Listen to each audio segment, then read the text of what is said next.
All right, what's going on, guys? So today I'm going to give a bit of a review on the book Churchill, Hitler, and the Unnecessary War by Patrick Buchanan.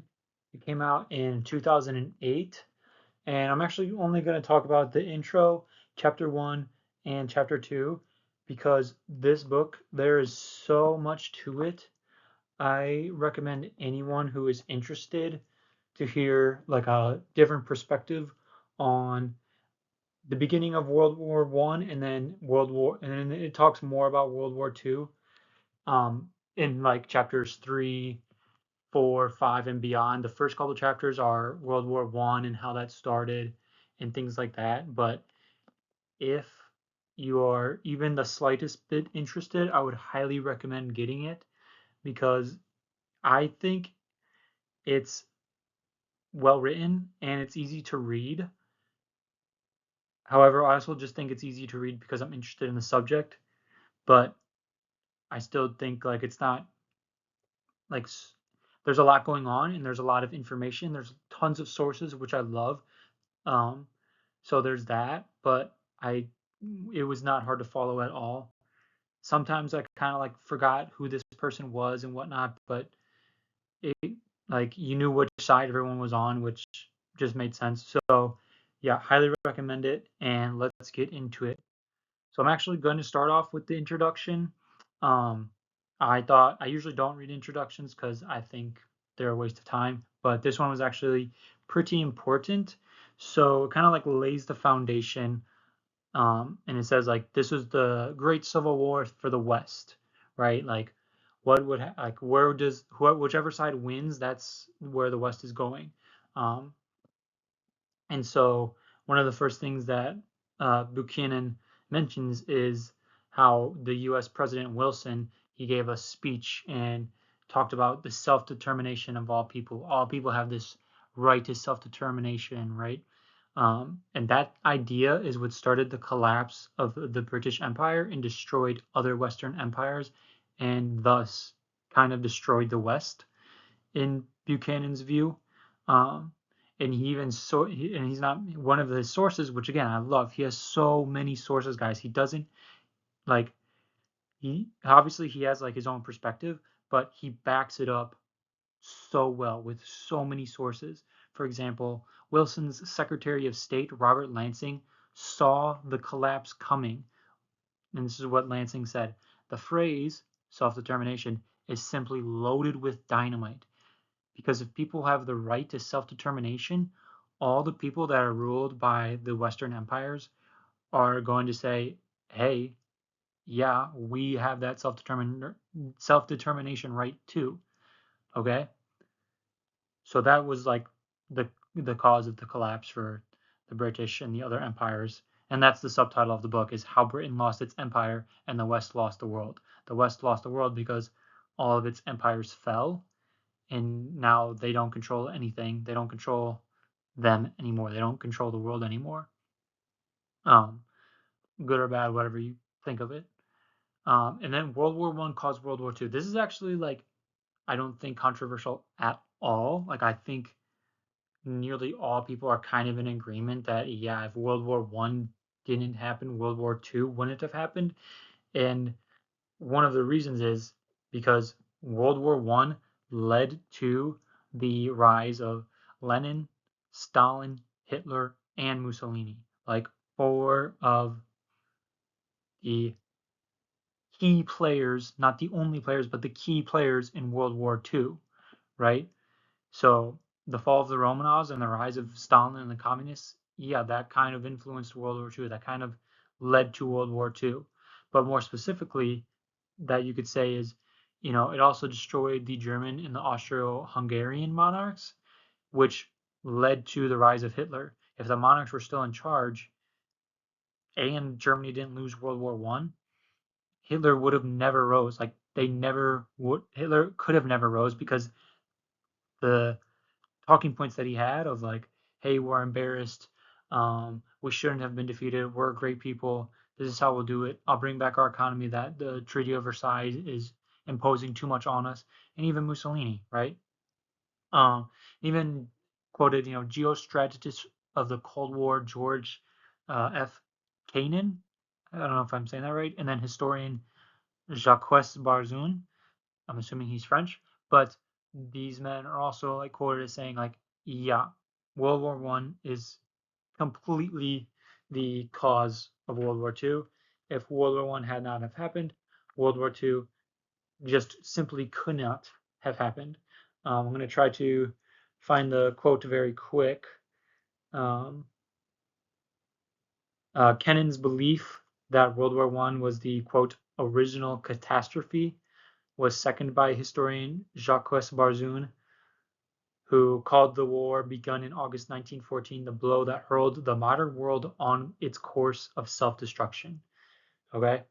Um, so going on to the third point was that World War One was caused by Britain, or at least so it wouldn't have become a world war if Britain wasn't involved.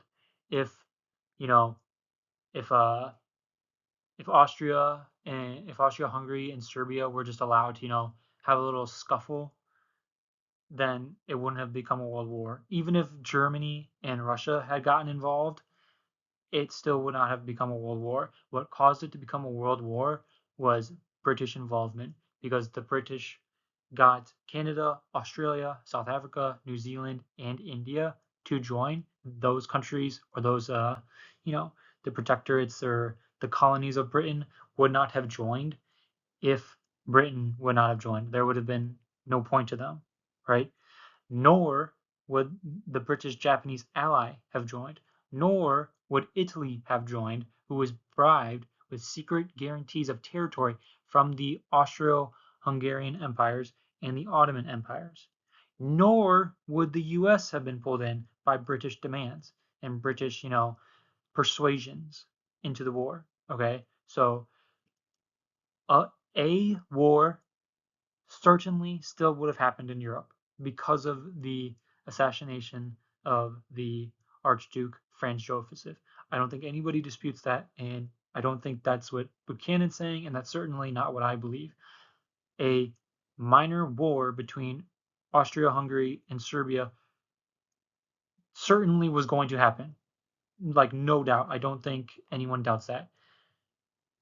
It's the extrapolation in the, uh, yeah, basically just the extrapolation of saying, oh, just because this happened, then this also would have happened, right? Even if Germany and Russia would have came to the protect or the like backup of their allies, Russia backing up Serbia and Germany backing up Austria-Hungary, even if those two would have gotten involved, it's still not a world war. It would have been a major European conflict, or at least a European conflict, depends on what you say major is, but it still would not have been a world war, and it wouldn't have been as catastrophic as when the British joined in, because that just made it basically a stalemate. Okay, it made it into the trench warfare that we got. Um, and there's actually in the book, Churchill is said who Churchill in his memoir said to President Roosevelt that um, President Roosevelt was asking, what should the name of World War II be, and uh, they decided on the name the unnecessary war, because there's guys, seriously, please, like, if you are interested in this at all, get this book, because there's so many things in this that um showcase like that demonstrate that World War II did not have to happen. Heck, World War One did not even have to happen. These wars were both completely unnecessary. And there were so many times where they could have talked and continued talking when they were talking and just agreed not to fight, like guaranteed each other. And there's a lot of parallels with today's world too. Okay, so that was the intro. Now let's get on to chapter one, the end of splendid isolation. So this chapter starts off with basically the end of British isolation, since Britain was like the the main naval power of the world, and they were an island, so you had to get through their navy, which no one was going to do because it was the most powerful navy in the world. You had to get through their navy and then get to their land. So the Brits were very much so like, we're in our own reality, our own world. Like, no one can mess with us. We don't have to worry about other people. So that's kind of how it starts. Then it gets into the it talks. There's so much in these chapters that I'm actually not going to talk about. I'm only going to talk about key points, because if I talked about like everything in the chapter, this would be hours and hours long. And you really, guys, maybe one of the last times I'm going to say, you really need to get this book to fully grasp and understand everything, because every paragraph connects to the preceding and the next paragraph, right? Like, everything is connected, and in order to get the context, like, you need to read the book, okay? So one of the causes of World War One was the 1894 Franco-Russian alliance, which stipulated that a partial mobilization by any member of the Triple Alliance, which was Austria, Italy, and Germany, would trigger hostilities against all three, right? So a partial mobilization was like, hey, okay, it's wartime. So the fact that they already had this in place is kind of showing like World War II in some cases was inevitable, but it still could have been avoided, right? Like, this didn't need to happen. We didn't need all of these things. You know, the leader of Germany, Bismarck, was a grandson of Queen Victoria. Like, all of the monarchs of Europe are basically related at this point. So he's part British. He was proud of his British roots.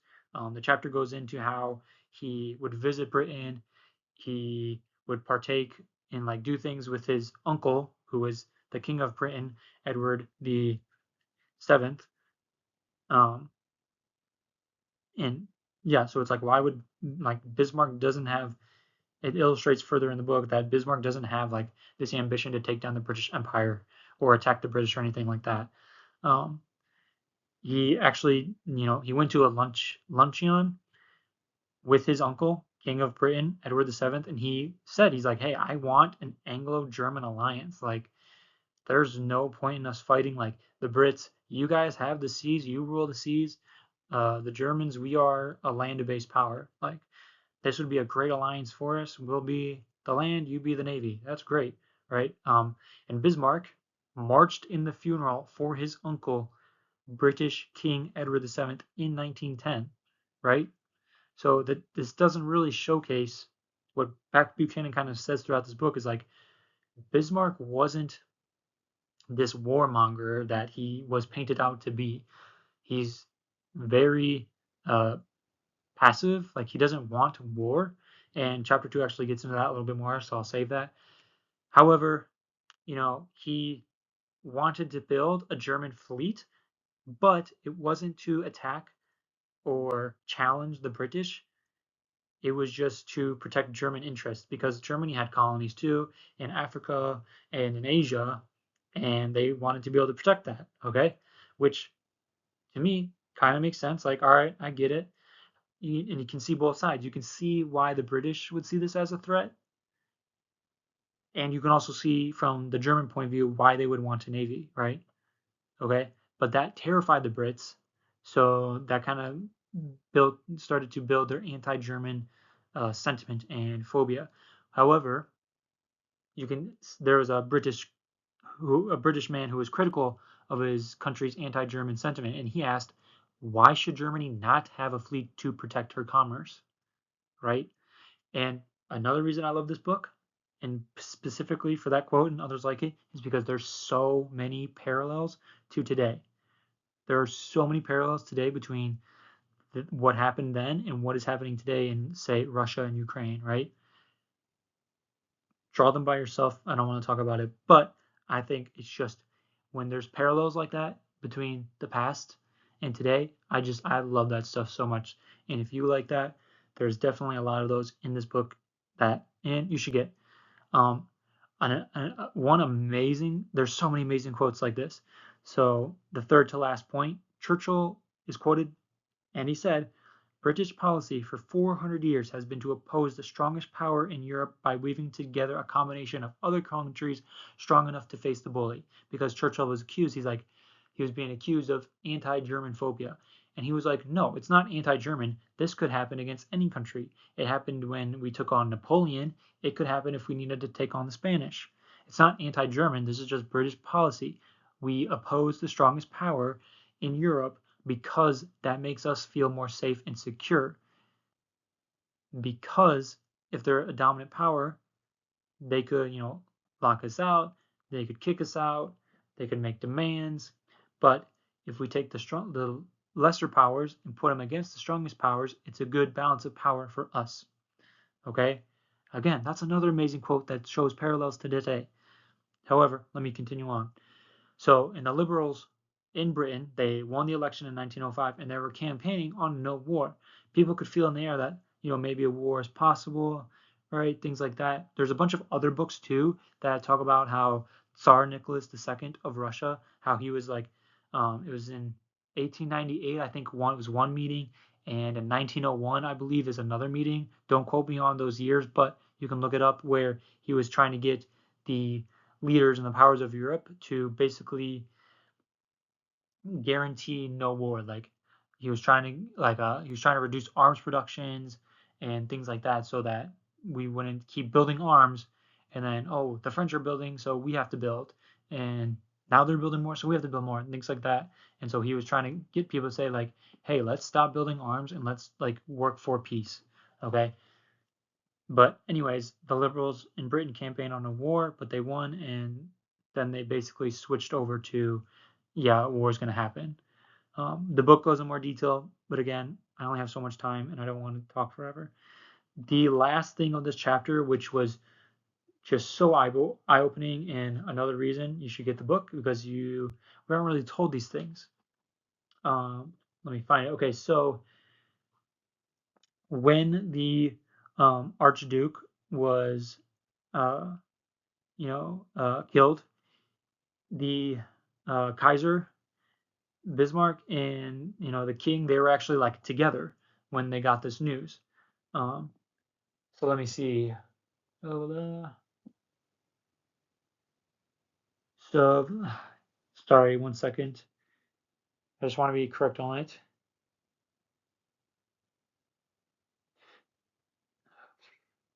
So basically, yeah, that day, I'm going to read from it. That day, the Kaiser's yacht regatta began. British and German naval officers visited one another's warships and attended parties together. Tensions between the two nations had eased. On June 28th, the Kaiser was aboard his racing yacht Meteor when an urgent telegram was brought out. Archduke Franz Ferdinand, the heir to the Austrian throne of the Octavian Emperor Franz Joseph, whose only son had committed suicide, and his wife Sophie had been assassinated in Sarajevo. Quote, the character of Kiel Week had changed, unquote, writes Massey. Quote, flags were lowered to half-masts and receptions, and diners, and a ball at the royal castle were cancelled. Period. The early next morning, the Kaiser departed, intending to go to Vienna and the Archduke's funeral. As the British warships sailed out of Kiel, which was in Germany, which is a German city, the masts of the German warships flew the signal, pleasant journey. King George V responded with a wireless message, friends today, friends in future, friends forever. That was the day that the Archduke was assassinated. That is insane. How did they go from saying friends today, friends in future, friends forever? They're boarding each other's ships, they're having parties, they're having dances, to what Buchanan says a week later they're at war and 5 weeks later they're fighting. Okay, it's there's so much in here, guys. Please get this book. Um, and I'm only going to go with chapter two, beyond with chapter two, because again it would take forever. However, there's a lot in this as well. And let's begin. So basically, everyone in the British cabinet were against war. They did not want war. They did not want to get dragged into a European conflict. Churchill even admitted it. He said the cabinets was overwhelmingly uh, Pacific, right? Like pacifists.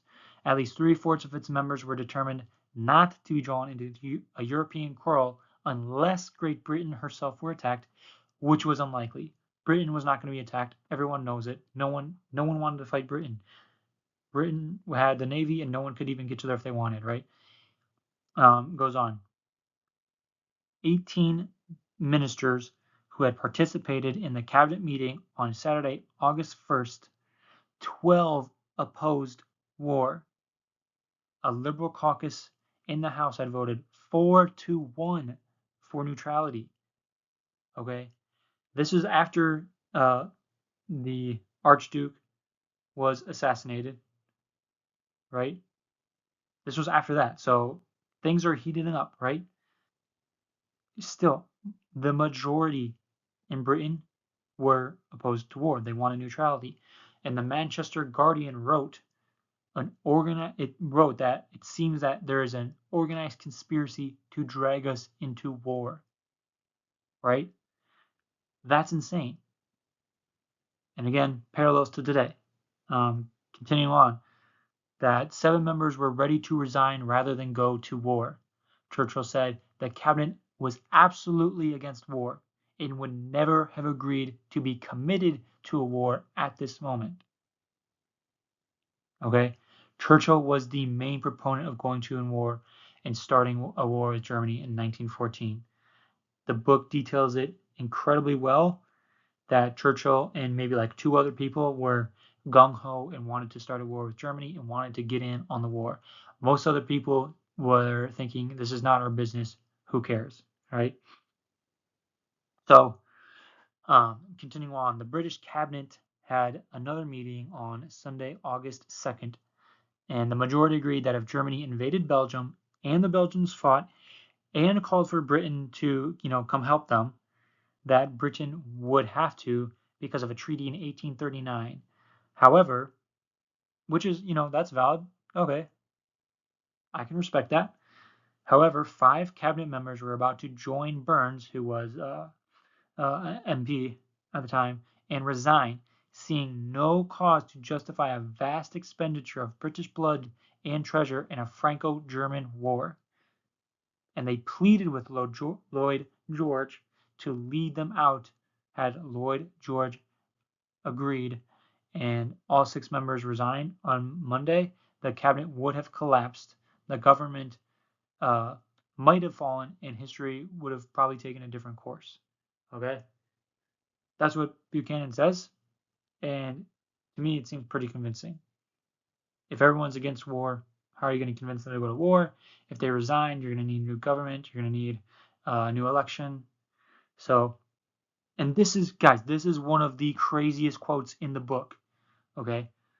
One of the, like, this quote alone is the reason to buy this book, because Neil Ferguson, who is a British historian today, and he is super anti-Russia, like hates Russia, thinks everything they do is wrong, talks bad about them all the time. So he's a mainstream guy. Clearly, like if you're anti-Russia, you are mainstream. Like no ifs, ands, or buts about it. But Neil Ferguson said this: if Germany had not violated Belgian neutrality in 1914, Britain would have. That was the whole reason that Britain got into it, because Belgian neutrality. But they didn't give a crap. They were going to get into that war one way or another. Churchill wanted that war one way or another. Okay? And they were going to get it. Okay? It had nothing to do with Germany doing anything wrong. It had everything to do with Britain wanting to get in on the war. It was just their excuse to get into it and fight a war with Germany, because then they could take out Germany's navy. They could subdue Germany, right? Germany's this rising power. Back to the quote in chapter 1, where British policy for the past 400 years is just to be against the strongest power. Okay? There's so much to this, guys, okay? I'm almost done ish.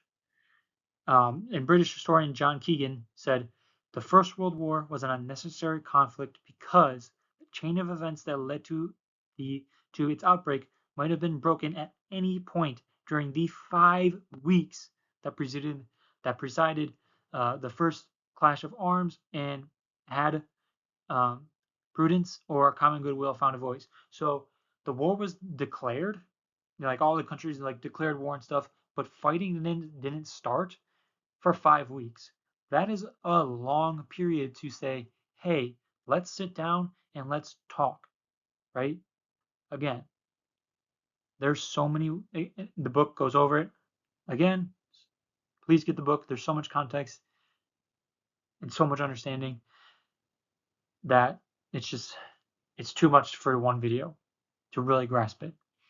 But that's what, again, British historian John Keegan said, which kind of made like there's five weeks of not fighting that they all could have just shut up and talked and guaranteed peace and listened to each other and said, hey, what's your problem? What's your problem? What do you want? What do you want? Right?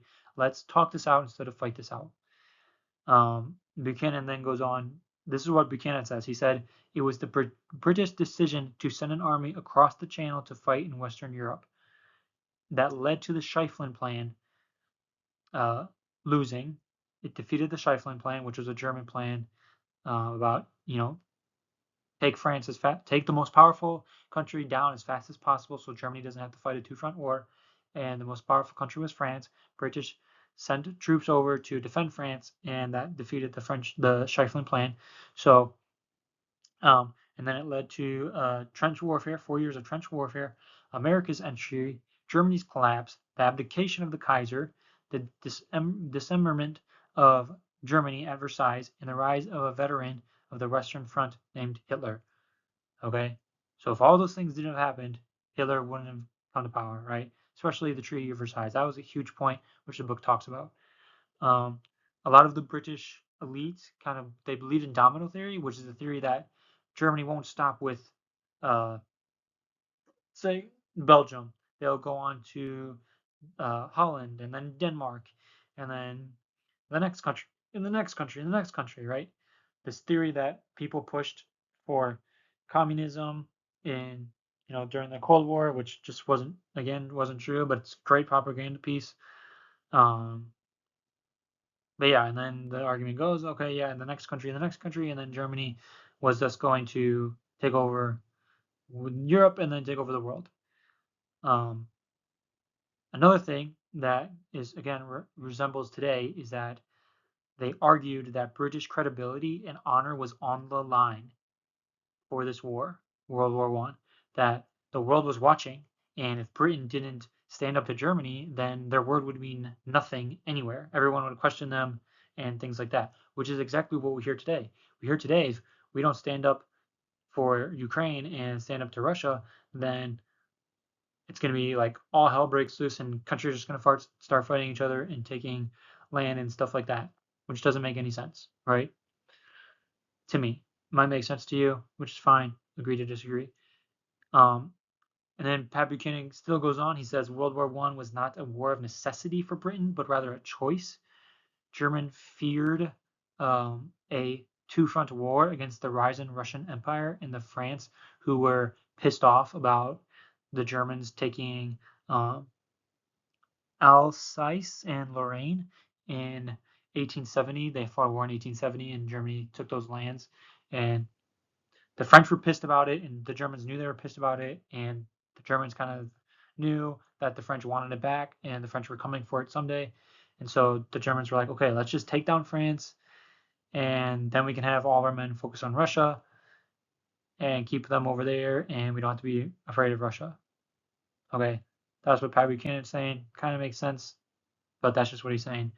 Um, and then Buchanan says like, okay, why did the liberals get into war? They focused on no war. They campaigned on no war. How did they get dragged in the war? Ideology and emotion, because they were saying like, oh, look at all these little Belgian men. They're standing up to Germany, and we have to fight for them. These little men, we have to honor them. They're so brave, stuff like that. Another section I wanted to highlight in chapter 2 was the Kaiser's message to his Russian and British cousins. So again, Bismarck was related to Tsar Nicholas II and the king at the time of uh, of Britain, King George V, right? They were all related. They're all cousins. They have the same grandmother, right? Queen Victoria is their grandmother or their great grandmother, depending. I can't recall exactly what, but they're all related. Okay. So he sent a no, not a telegram, but like a Morse code to his cousins. And this is what he said: "It is not I who bears the responsibility for the disaster which now threatens the entire civilized world. Even at this moment, the decision to stave it off lies with you. No one threatens the honor and power of Russia. The friendship for you and your emperor, which I have borne from the deathbed of my grandfather, has always been totally sacred to me. The peace of Europe can still be maintained by you if Russia decides to halt the military measures which threaten Germany and Austria-Hungary." So one of the reasons that Buchanan brings this up is because throughout the time, um, um, uh, Bismarck was seen as like this huge warmonger, that the Germans were just this militaristic people, right? But he's showing you this to say like, hey, maybe the Kaiser actually wasn't super militaristic, and maybe he actually didn't want war, right? Like maybe he didn't. And another point that he brings up is that from 1871 to 1914, the Germans under Bismarck and the Kaiser did not fight a single war. That's crazy. That long? That's like almost 40 years that they didn't fight a war. Meanwhile, Britain, Russia, Italy, Turkey, Japan, Spain, and the United States were all involved in wars. Germany and Austria had clean records. So Pat Buchanan is trying to illustrate, he's like, hey, maybe it was Britain and Russia and the United States who were militaristic, who wanted war.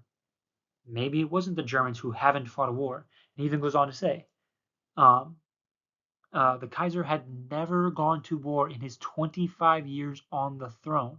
How can one call Germany, as a British statesman did and British historians still do, how can they call Germany the butcher of Europe, the butcher bird of Europe, right? It's I get what Buchanan's saying, and I kind of agree. Like, yeah, it seems like the Germans actually weren't the militaristic ones, and they didn't want war, right?